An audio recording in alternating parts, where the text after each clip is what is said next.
Assalamu alaikum, brothers and sisters. This is Brother Ijaz Ahmad of Calling Christians and MAP, the Muslim Apologetics Podcast.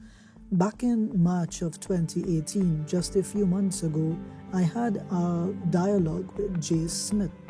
And at the 1st of August, he released a new video basically summarizing his previous videos on his new YouTube channel.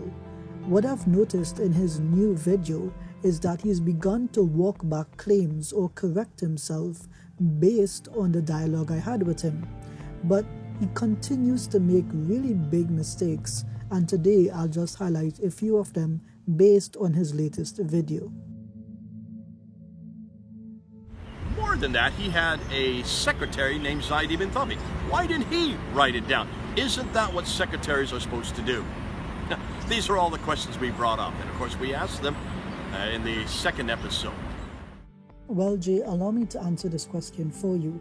I'm reading from the book published by Darus Salam. It's titled The Biography of Imam Zaid ibn Thabit, and it is written by Salahuddin Ali Abdul Mawjud. On page 66, it is written, Walid ibn Abu Walid reported that Sulaiman ibn Kharija ibn Zaid narrated from his father on the authority of his grandfather, who said, whenever the revelation came to Allah's messenger, blessings and peace of Allah be upon him, he would send for me and I would write it down. So in this narration, this is Zaid speaking, and he specifically says that he would write it down. It's reported in the same book on page 79. Al-Hakim reported in his book Al-Mustadrak on the authority of Zaid ibn Thabit, who said, we were with the messenger of Allah, blessings and peace of Allah be upon him, compiling the Quran in pieces of cloth.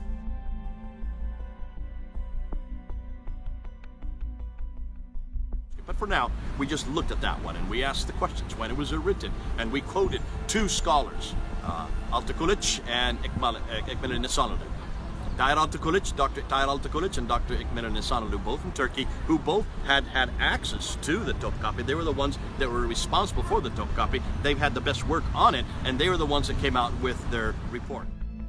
So this is Jay Smith in August of 2018.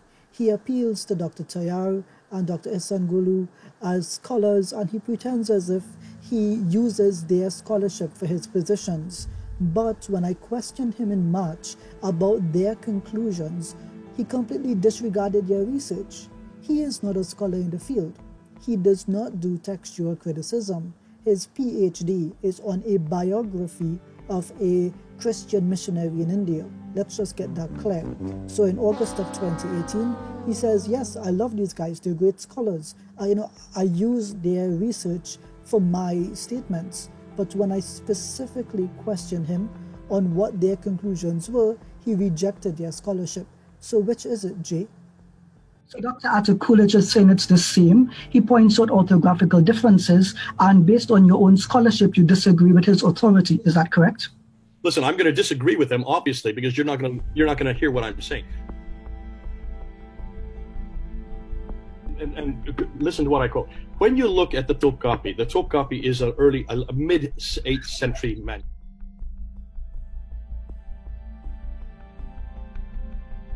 Hold on, Jay, let's work this out. Let's do simple math.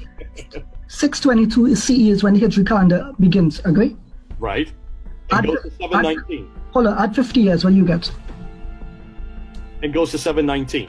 Hold on, add 50 years, what do you get? You get 672. So let's just clarify something here. We're trying to clarify the date from which the dating can begin. So the Turkish scholars wrote from the second half of the 1st century Hijra. So a century is 100 years. You split them up into 50 years to get two parts. The first 50 years are the earlier part, the second 50 years are the later part. The scholars are saying, these two Turkish scholars are saying that the dating begins from the second half of the 1st century. So we're looking at the year 622. This is the year that the Hijri calendar starts. You add 50 years to that, and that covers the first half of the 1st century. So 622, add 50 gives us 672, which means that the dating for the Topkapi manuscript begins, it's a range, it begins at 672. And then you add 50 years to that, and it takes you to the year 722. what J. Smith wants to avoid saying is that the date begins in the year 672. Why does he want to avoid that early date? Because that puts it within the 1st century Hijra. You'll notice he also made another mistake, and that is, in the earlier version, he says it's mid-8th century. Mid-8th century will give us the year 750. Then he changes and he says, no, it's 719. That's a difference of almost 30 years. So in the same discussion I'm having with him, he gives me 2 different dates, drastically different dates, and he refuses to acknowledge that it can be within the year 670 onwards. It goes to 719. It goes to 719. It goes to 719. The Topkapi is a mid-8th century man. It goes to 719. The Topkapi is a mid-8th century man. It goes to 719.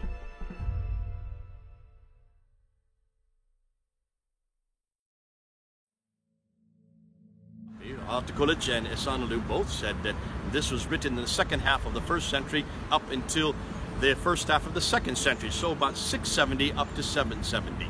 The end of the 7th century, the first half of the 8th century.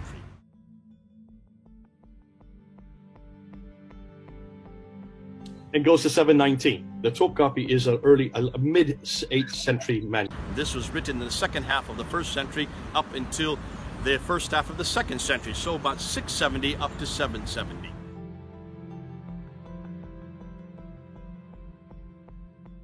This was written in the second half of the 1st century up until the first half of the 2nd century, so about 670 up to 770. So basically, we're talking about the early 8th century up until the mid-8th century. This was written in the second half of the 1st century up until the first half of the 2nd century, so about 670 up to 770.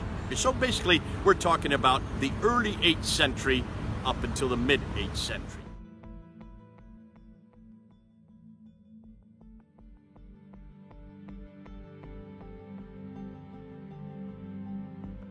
I know some Muslims would like to go to 670 and start with that date, but that's not what they're saying. You don't start with the earliest date, you start with the median date. This was written in the second half of the 1st century up until the first half of the 2nd century, so about 670 up to 770.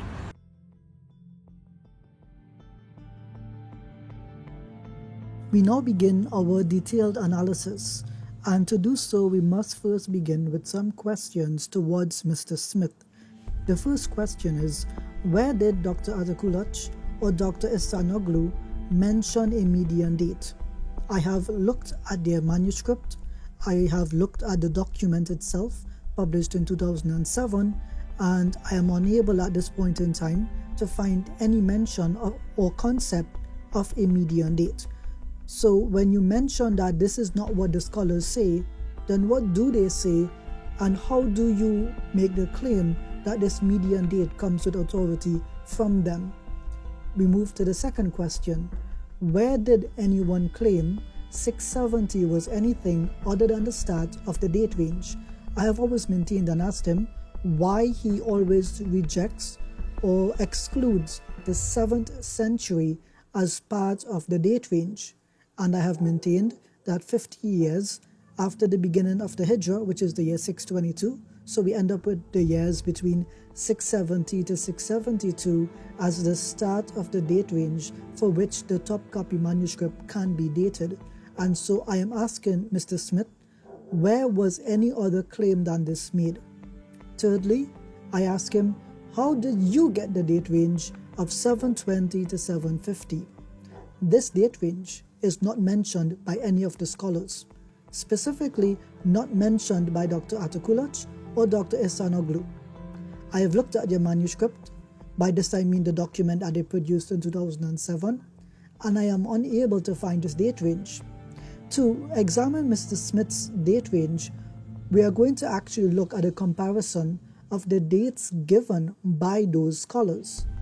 And when we look at those dates, we come up with a very significant problem for Mr. Smith. The date range he has given is not evidenced by what the scholars themselves have said. It almost seems as if it's an arbitrary date to push the dating further away from the 1st century Hijra. That means he is not giving us this date with pure objective intentions. It seems arbitrary, subjective, and biased. In order to do a detailed analysis, I've had to create a timeline, a chart with relevant dates being spoken of. That is to help us better visualize the data so that we can have a comprehensive understanding. Just to clarify here, the dates 620 and 622 are normally attributed to being the dates that the Hijri calendar begins at. For my purposes, I've previously published documents using the date 622, so I'm going to stick with that date. There are also a number of clarifications that need to be made.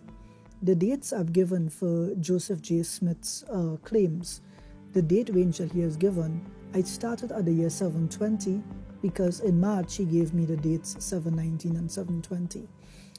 And I've ended with his date range with the year 750 because in August he has claimed mid-8th century.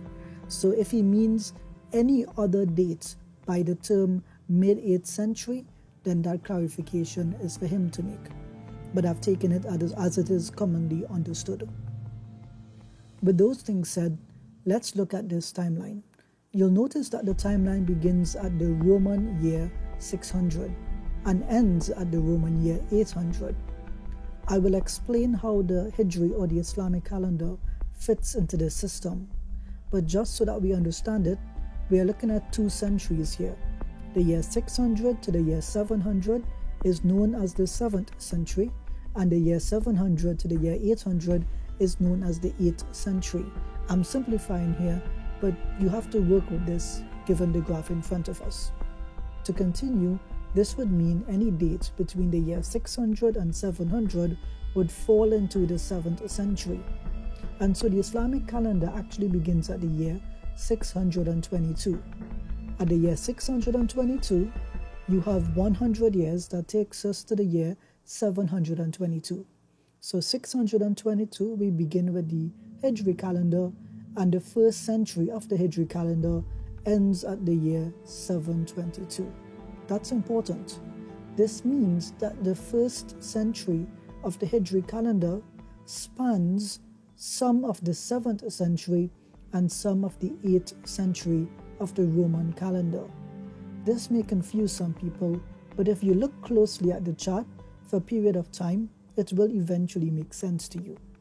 Again, to repeat, the Islamic first century, the first 100 years of the Islamic calendar, span from the year 622 in the 7th century to the year 722 in the 8th century.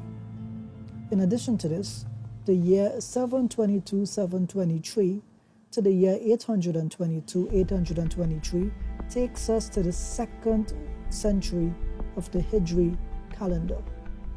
This is also again very important because some of the information we will reference takes place in this 8th century of the Roman calendar. So what is peculiar here is that the only date that the scholars give, again, this is Dr. Atakulac and Dr. Ihsanoglu, the only date they actually give, the date range that they give using the Roman calendar, is the date range from the year 661 to the year 750. They don't use 670 and they don't use 770. So how J. Smith arrived at the date range ending at the year 770 cannot be explained by the scholarship that he appeals to. Again, the only date range that they give in terms of the Roman calendar that is specifically delineated are the years 661 to the year 750. Again, there's no mention of a median date by either Dr. Atakulac or Dr. Ihsanoglu. This is simply a manifestation of J. Smith's mind. Pursuant to his reasoning here, there is no reasonable way he ends at the year 720 for a median date. What I looked at when I looked at the only date range mentioned in the Roman calendar in their publication was from 661 to the year 750. The date range lands somewhere at the year 705 CE, that is of the Christian calendar.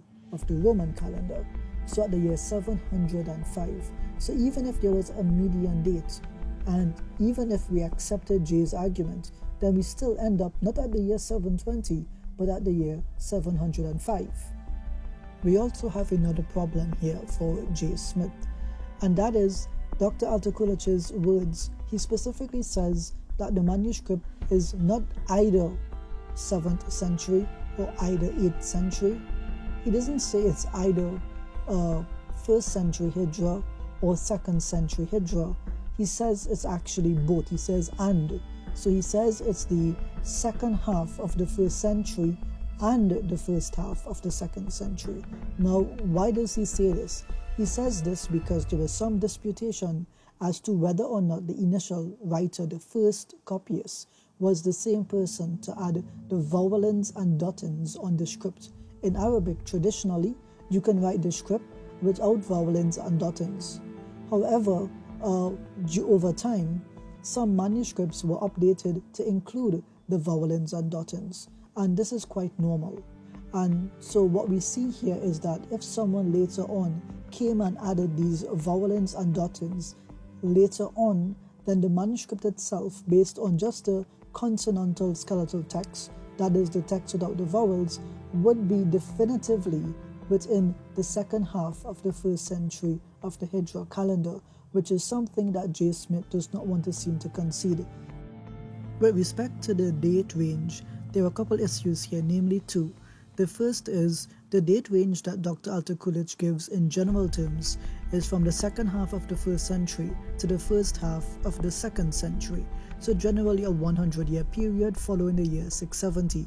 So that brings us to the year 770. That's a 100-year period. Dr. Ihsanoglu, he gives a date 661 to the year 750. That's a 89-year date range. So this would mean between the two scholars, they have given a date range somewhere between 89 and 100 years. That's the range that they're looking at. They don't tell you it's the year 670 it was written or the year 770. It's a date range, which is something that Smith does not seem to understand. He thinks that if they mention the year 670, that it must mean it's written in the year 670, or in the other case, if they mention the year 770, which they don't.